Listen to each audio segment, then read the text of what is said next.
आपका व्यक्तित्व हजारों में नहीं, लाखों में एक है। मनमोहक है, सुंदर है। आप हंसमुख हैं, बुद्धिमान हैं और आपके व्यक्तित्व की सर्वाधिक महत्वपूर्ण विलक्षणता यह है कि यह ईश्वर प्रदत्त वह सर्वोत्कृष्ट उपहार है जिसकी प्राप्ति अत्यंत ही दुर्लभ है। आप स्वयं को पूर्णता से स्वीकार कीजिए।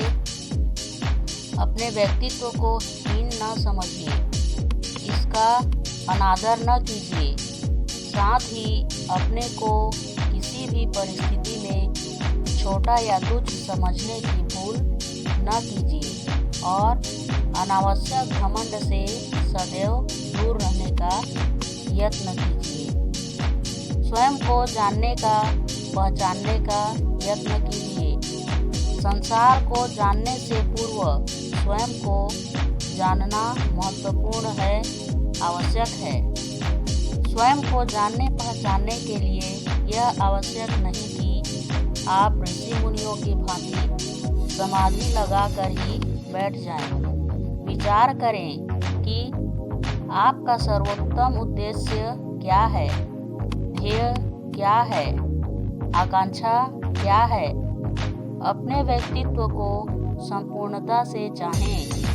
यही चाहत आप में स्वयं के प्रति अनुराग तरंगों का संचार करेगी।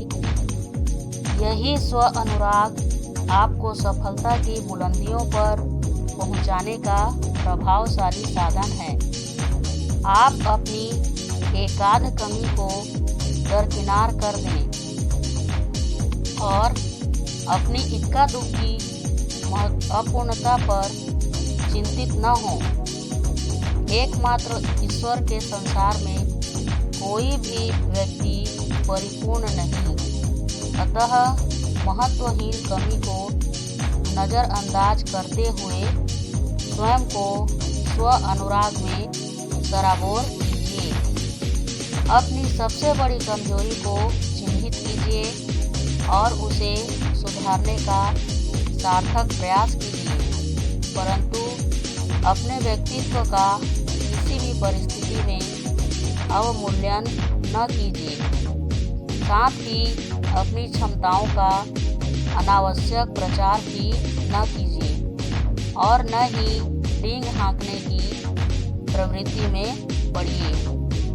वही जीवन सही अर्थों में सौभाग्यशाली है जिसने मात्र स्वयं के बारे में ही नहीं सोचा वरन समस्त समाज के लिए अपनी उपयोगिता सिद्ध की हो।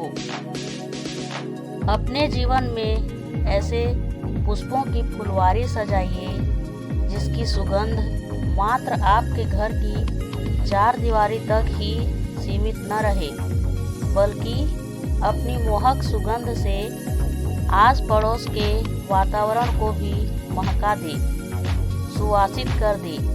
दोनों हाथ पसारे आपका स्वागत करने के लिए उद्यत सौभाग्य आपके दरवाजे पर दस्तक दे रहा है। इस दस्तक को बड़े ध्यान से सुनिए, उठिए और अपने सौभाग्य को गले लगाइए। जो समृद्धि का उपहार हाथों में थामे आपके द्वार पर आतुरता से प्रतीक्षा कर रहा है।